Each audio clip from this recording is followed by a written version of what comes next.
like that, where it's like modified cars show up and they're just like, nah. Yeah, it's coming, man. I'm of two minds about H2O. Isn't it H2OI or something? Yeah.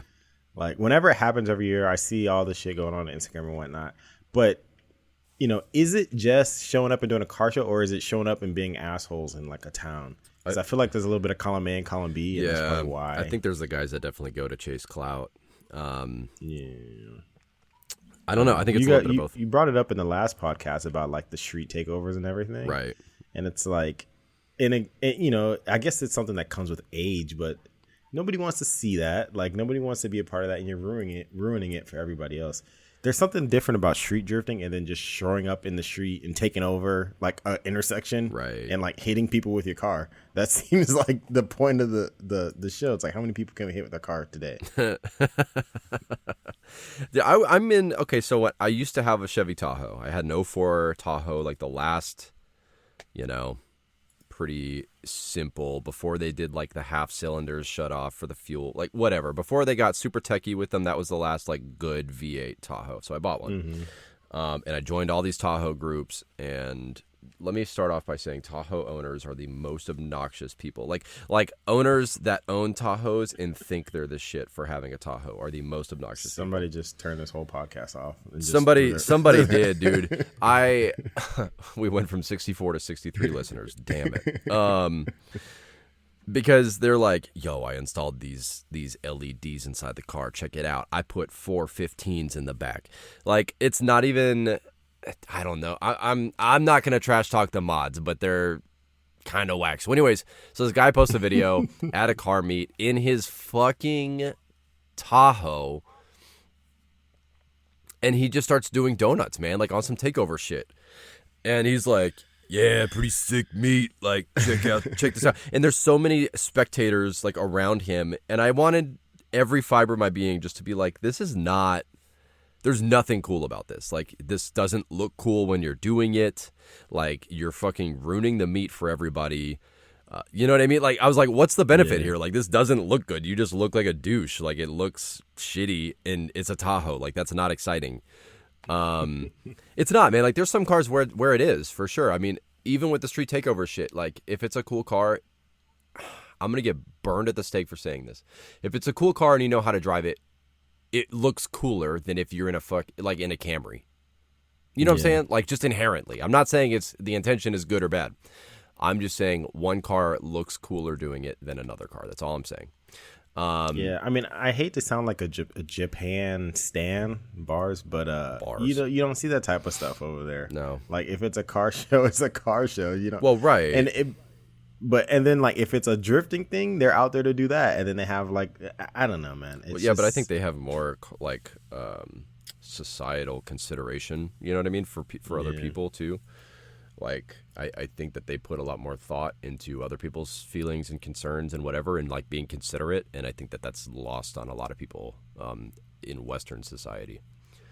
Yeah, and I don't want this to be taken the wrong way. I'm not like all up in Japan's asshole or something. No, you are. But I mean, we both are. I would become an expat if I could, but it doesn't seem like likely. But I mean, we run a podcast called Sincerely Japan, so it's okay. We can be stans. But yeah, dude, that was so whack, and I was like, all right, that's the furthest thing from dope. But anyways, all right, let's get into all the drifting shit that I've got to talk about, and then whatever topics you got too. We're hella late to this. What do you think about Infinity Tails? Infinity Tails, is that the tail lights that just look like the mirrors that just go on forever? Yeah. I mean, they're cool. I mean, they can be pulled off really well. What's the company that does those? Illumisthetics or whatever? I have no idea. Yeah, man. They're like, I guess you could say the pioneers in that, because they make like off the shelf kits for those. And I think they can be done really well.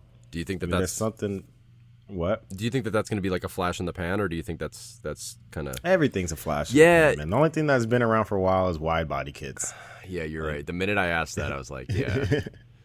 Everything is about doing what you can to stick out. And even I was like, it doesn't really go with my personal style, but I was on their website looking as like, okay, what kind of crazy tail light stuff can I do to like stand out? Because, and you brought it up in the last show, it's about, part of the being in the car thing is doing it for what you like, and then the other part of it is like wanting to be noticed by other people. Right. Like, I was talking to Jumpin about this the other day. I was like, I want people to notice my car, but from a distance. Like, stay over there and look at it and like drool. Don't come up to me and say anything, but just stay over there and look at it. That's the most Gen Z thing you could have ever said. I don't want to talk to people, but like, check out my shit. Let me post it on the internet and then look at it on TikTok. Put me in the yes column for Infinity Tales. I've tried not to be like an old crotchety guy where like everything that's new, I'm like, ugh, whack. Right. I mean, there is some new shit that I like. Infinity Tales, I feel like go either way. And I think it depends on the car and how they're executed. Yeah. But I just remember seeing that one R32 that had them done, and everybody was like, oh my God, this is so tight. And then after a while, I was just like, I get it. Like, I get it. It's cool. Like, I'm over it. What's next? As an R32 guy and going on Instagram, that is my entire life. Everything is just, everybody does the exact same thing. If I see one more freaking gurney flap thingy on the spoiler on the back, my brain's gonna explode. Oh yeah, it's like because everybody does the same thing when they get an R32. It's like, oh man. And just stick with the stock body. It was done right the first time. You don't need to fuck it up. That's not what that's called. Is it a gurney flap? Yeah, it is. They call it like a rocket flap or something, but it's actually a gurney flap. Gurney flap. That doesn't even sound real. That sounds like some shit they use in a hospital. I'm Googling it right now. Google gurney flap. Gurney flap. Tell me that shit's not something in the ER. I mean, it's not. Dude. Don't believe you. Oh, and you know what? Oh, okay, I got to. What about this fad? And I don't know if you've seen it or not, but what about people that put like English words and katakana on their car? Oh, I hate it. And it instantly hate it. I hate it. I hate all of it. I don't love it. The best is. I guess it's a Skyline thing where people put Godzilla and katakana on their car. That's it's a like, big. Oh my that's God. a big Skyline thing. But also, I don't like when they just take an English phrase and they make it katakana.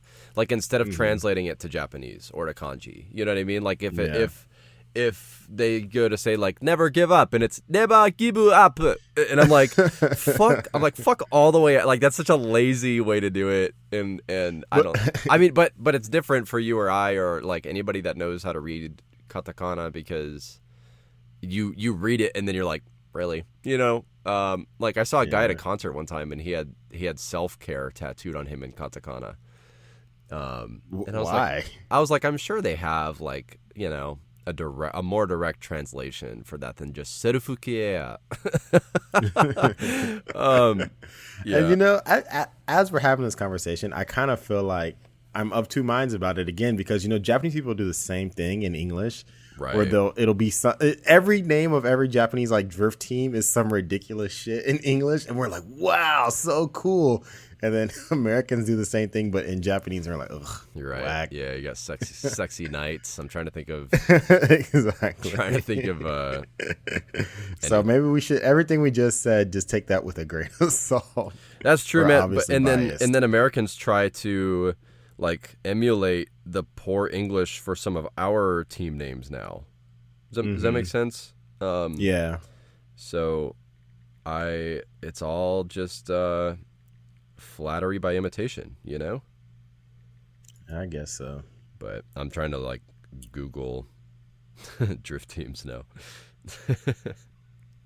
You know, if we weren't on the podcast, I could probably think about like 15 off the top of my head. Oh, exactly. But because now that I'm on the spot, it's like... Well, we got to say that. We got to say that so we keep our validity. Mm-hmm. So that people don't think that we're just bullshitting on here. Yeah, dude, if we weren't on here, like I could name so many, but you know, well, because I'm thinking of like things specifically where it's bad English, you know, because obviously everybody knows Abba Moon. We all know like Team Orange and Low Brain and stuff like that. But there's a bunch too where it's, what was the Vertex brand? Isn't it Carmake T&E? Isn't that what it's called? Yeah, that is. Yeah. Yeah, dude, Carmake. I don't know. They just do shit like that where I'm like, okay, I get what you're trying to say. I get where you're going. Shoot. Well, you were just talking about wide bodies. I do want to touch on that. That's actually on my list. Is I think stock bodies making a comeback. I feel like we're kind of getting away from wide bodies in some regards. Like, I'm not saying that wide bodies are going to go away, because they do serve their purpose, and I get it. But I think as a style, wide bodies are going away, and we're seeing more and more just like clean stock body builds. Well, yeah, I mean, that probably has something to do with just the expense of these cars now. Right. And again, you've been covering that since the show started. It's just the more and more expensive the cars get, the less and less you're going to see people wanting to chop, the fenders off and weld them up so you can put wide body kits on it. Who's buying? In order to buy, if you bought a stock body car and did that to it, you would be throwing so much money down the toilet. Right.